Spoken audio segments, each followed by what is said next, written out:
Welcome to Essentials Week 9, and here we are in the book of Malachi. And Sarah, can you tell us more about what is happening in this book of Malachi and Israel's journey through restoration? Yeah, I want to start by just acknowledging that this language feels very harsh and scary. Yeah. A quick glance at this passage, my reaction was, Dad is mad at us. So that's totally understandable if you're reading this and feeling that way. But as we are studying this text, we have to remember that this language around love and hate isn't really love and hate the way that we think of it. I mean, we often talk about that in English, right? We have one word for love, and other languages have so many different words.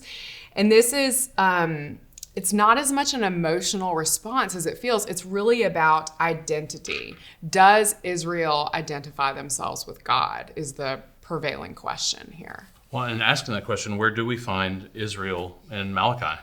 Yeah, so it's interesting. They're on the other side of exile here. Okay. And while so much has been restored in their community, like physically, the temple has been restored, their place of worship, the hearts of the priests and the people are still corrupt. They fell into some, not all, of the patterns of their ancestors.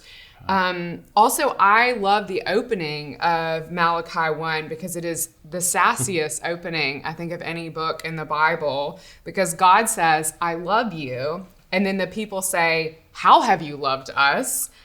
Which feels like dealing with a group of tired teenagers who are brazenly disrespectful. Yeah. So it's a great opening. Well, Sarah, it really sounds like people just can't help being people. It's just kind of how we do things almost, it seems. For sure. And Jason and I were actually talking about a song before I came in that I saw on Instagram. Most of the lyrics are not appropriate for this setting. So glad that you're not sharing I think them now. we can agree. But I think you have a good part of this to share. But there was a verse that stuck with me, and it's, everybody wants to be brand new, not me. I'm going to do what I do. And this is Israel. This is a new temple with the same kind of people. Inconsistent, apathetic, focused on all the wrong things. And to be fair, as humanity, we are sort of only consistent in our inconsistencies. Yeah. And if that makes you bristle, then maybe we're not friends. Just kidding. But if that makes you bristle, then maybe you haven't been through enough to think of yourself as someone who struggles with being faithful or a consistent person. I think that's something if we're honest with ourselves, we can all relate to.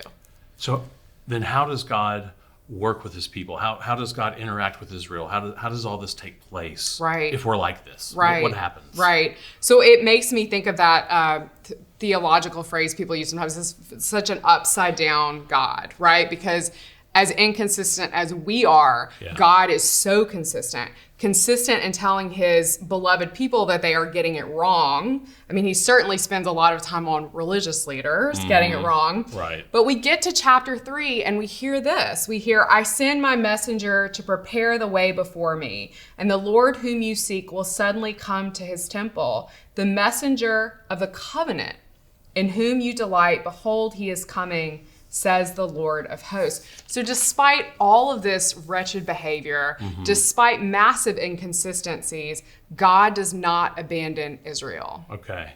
Well, so I mean, this is great that God doesn't abandon Israel, but here we are, Right. a lot of years later. Right. What does this mean for us? What does it mean for us as Christians? How do we interact with this, and how do we understand Malachi in our perspective as Christians? Right. Well, God does not abandon us in or out of exile. God does not abandon us when our lives are falling absolutely apart, but God also does not abandon us when we are foolish enough to think that we are knocking it out of the park, but we're probably sitting in a pile of our own you-know-what. And I take a lot of comfort there. Because I can find myself in either of those worlds pretty easily. God keeps his promises regardless of how much we fail to keep ours. This is really good news for us being such a difficult people.